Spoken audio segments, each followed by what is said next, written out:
ગુજરાતમાં દારૂબંધીના પોલીસકર્મીએ જ લીરા ઉડાવ્યા હોવાનો બનાવ ફરી વડોદરાથી સામે આવ્યો। ચાંપાનેર પોલીસ ચોકી પાસે ગઈકાલે રાત્રે વધુ એક પોલીસકર્મી નશામાં ધૂત ઝડપાયો હતો। પૂર્વ વડોદરામાં ટ્રાફિક શાખામાં ફરજ બજાવતા એક હેડ કોન્સ્ટેબલ સંજયસિંહ પ્રતાપસિંહ રાઠોડ લોકો સાથે દલીલ કરી ગંદી ગાળો ભાંડતો હોવાનું સ્થાનિકોએ આક્ષેપ કર્યો હતો। એ બાદ દારૂડિયા પોલીસકર્મીને પકડી પોલીસને સોંપાયો હતો।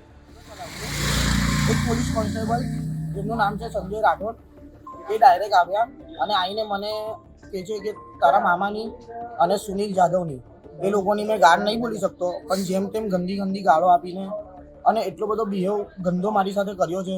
ફૂલ પીધેલી હાલતમાં આવ્યા હતા અને મેં એમને કીધું કે સાહેબ જે બી હોય ગાળો ના આપશો, તમારે શું થયું છે શું નહીં મને ખ્યાલ નથી, પણ તમને એવું હોય તો હું મારા મામાને અને સુનિલ જાદવને બોલાવી લઉં છું અને એમની સાથે તમને જે કંઈ વાત કરવી હોય તે બેસીને તમે વાત કરી લો, મને એ વસ્તુનું ખબર નથી।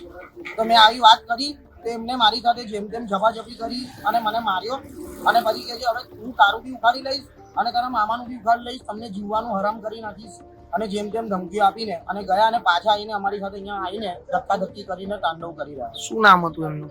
સંજયભાઈ રાઠોડ।